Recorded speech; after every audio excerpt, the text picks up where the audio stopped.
Welcome to Meaningful Mornings. Advaita Vedanta. Anda means inside. Veda means to know. Advaita means oneness.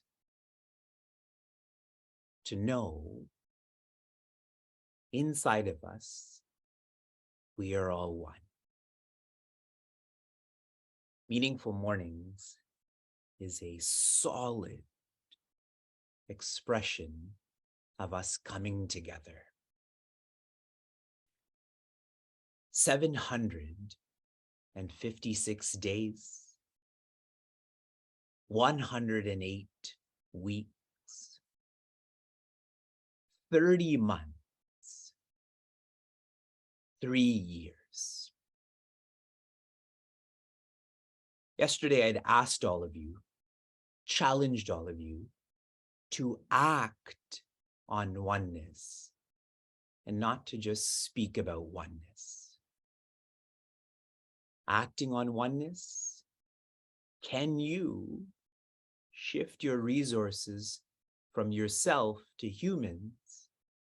Can you shift your resources from humans to animals to support our elephants and tigers in Bharat? Humans, most of us, can fight for ourselves. How do animals fight against humans?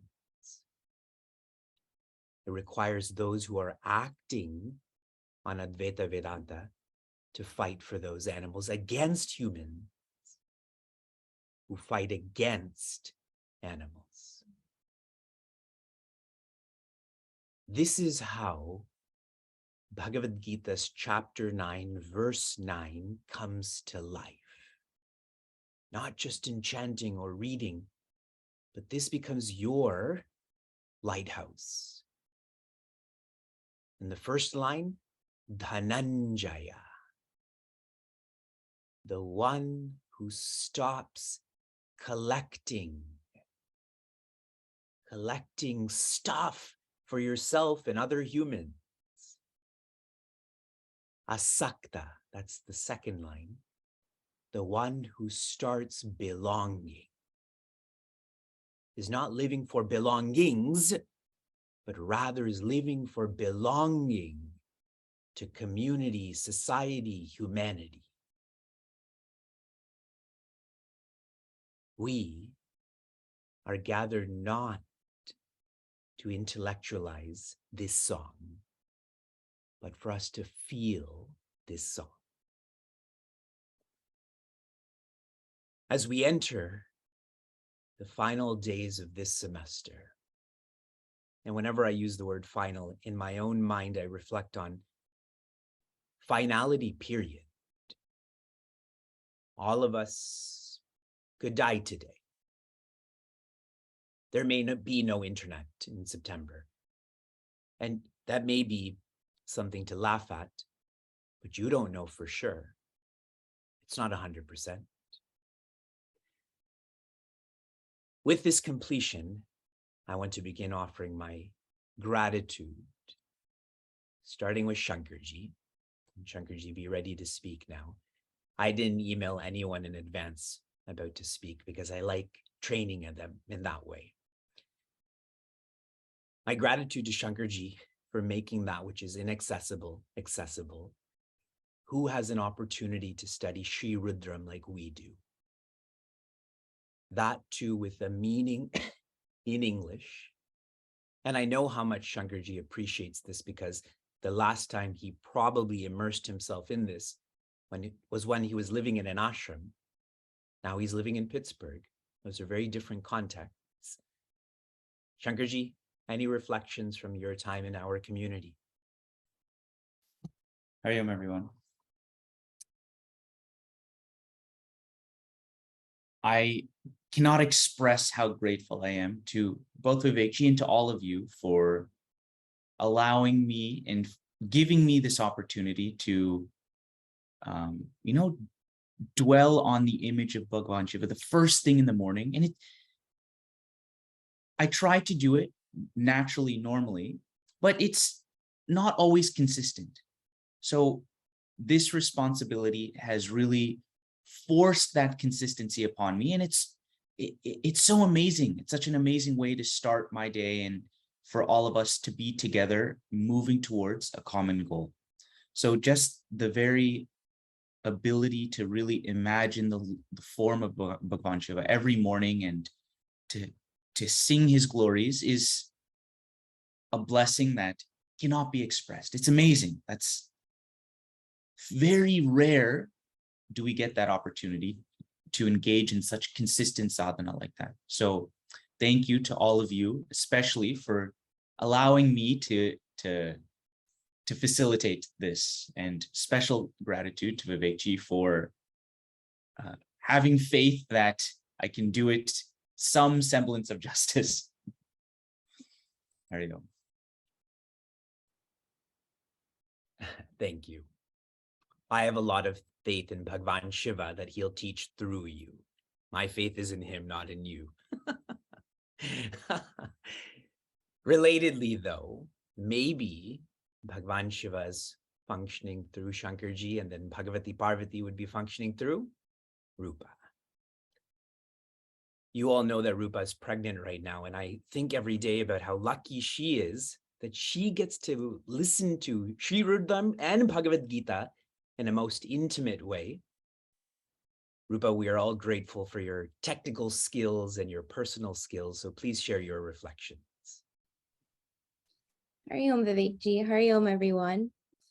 My heartfelt gratitude to Vivekji, to the Guru Shishya Parampara, for giving us this opportunity to study Srimad Bhagavad Gita every day.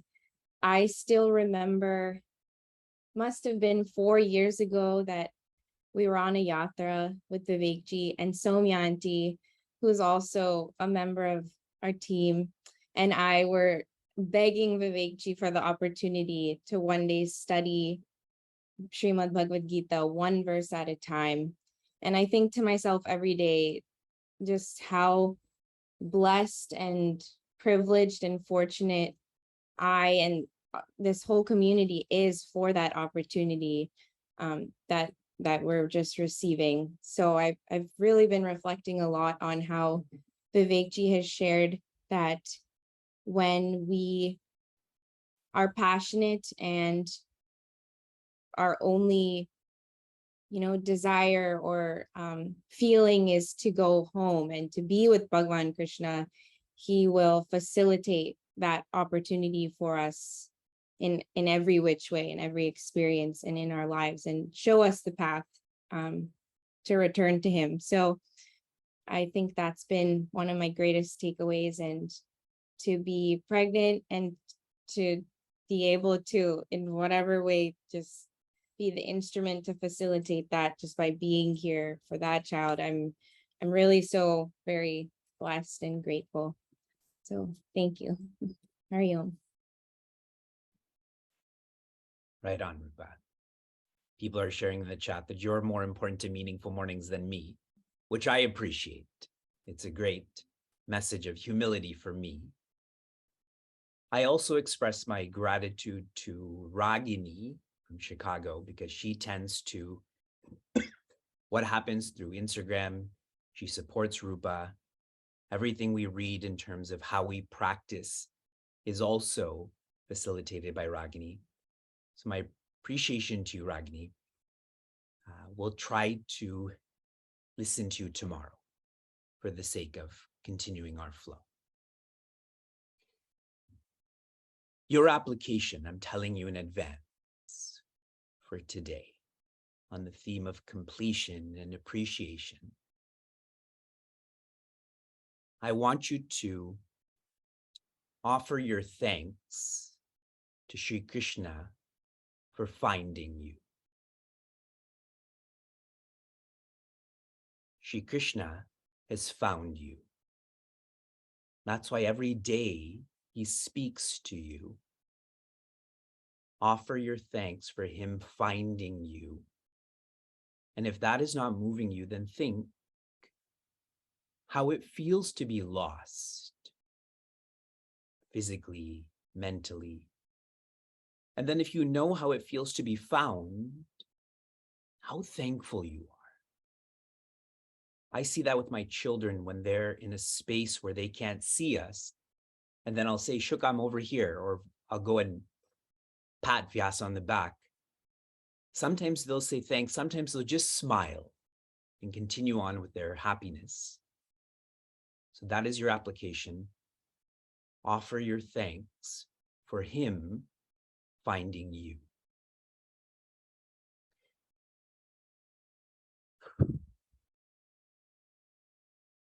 Chapter 7 begins the transition from knowing to feeling. Bhakti begins. Chapter 8 is a digression in this flow. This digression is not because Sri Krishna is forgetful, distracted. Rather, he's using a teaching technique to show us in chapter 7, you can be free without condition. Chapter 8, you can also be free with condition, but why? Why live in an indirect way? Hoping that chapter 8 is a startling chapter to present this urgency in us, Shri Krishna comes back in chapter 9 to the flow of thought of being free without condition. In verse 10, Maya adhyakshena, by my governance. What happens? Prakritihi, that is the unprocessed nature. Suyate, it produces, it expands. Unprocessed becomes processed. What does it look like? Sa chara acharam. The processed, some moves like Vivek's body, some doesn't move like Vivek's closet, but all of it is processed, is unprocessed. Shri Krishna presides. Hetuna anena, by my presence does this happen, Prince Arjuna. Jagat viparivartate, that which manifests, that which is processed, this spins. This is where the word samsara comes from too, that which slips away. This is not a new message to anyone here. Here is the clear implication for us though. If you reflect on the sun, is the sun shining on you? How many of you think yes, the sun is shining on you? How many of you share no, the sun is not shining on you? You've all abstained from my philosophical question. The sun is not shining on you. If you think that, strongly I'm describing this as arrogance. Softly I'm describing this as a sense of individuality. The sun shines, period. Whether we're there or not. So in the same way, Shri Krishna is awareness, period. He's not awareing anything. Previously, I described him as illumination. He's not illumining anything. That is arrogance, that is individuality, which we're trying to disidentify from. And now Shri Krishna, it's almost like he's angry at us. He starts some strong messaging in verse 11, and then even more in verse 12, which we're ending with, to really fire up our urgency.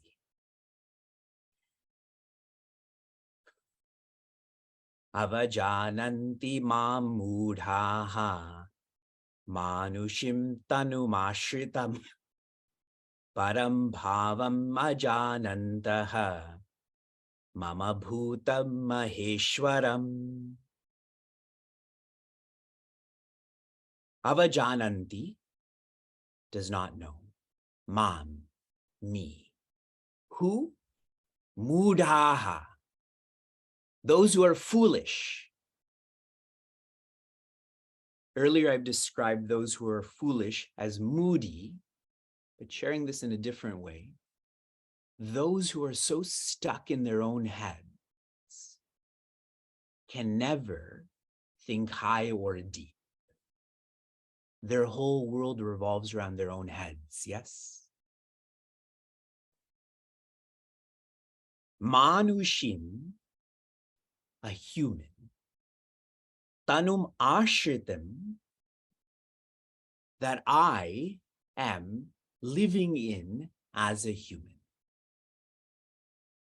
So collectively sharing this first line, the foolish think that Sri Krishna is a human.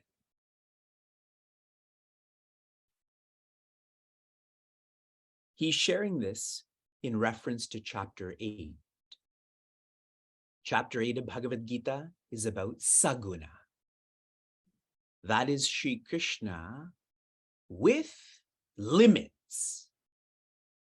And those who think Sri Krishna is only this, they only live in a certain way, and that is foolish. Sharing one more reflection on this line, the next line I will share tomorrow. Another way to understand this first line is that the foolish feel that Sri Krishna doesn't live in humans. The foolish are very much about otherness, othering others. And so how do they treat each other? With vices. Vices like anger, vices like jealousy.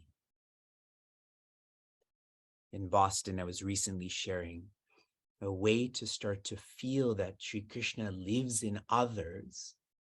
Start by enduring them. Evolve that to respecting them. Finally, to love others.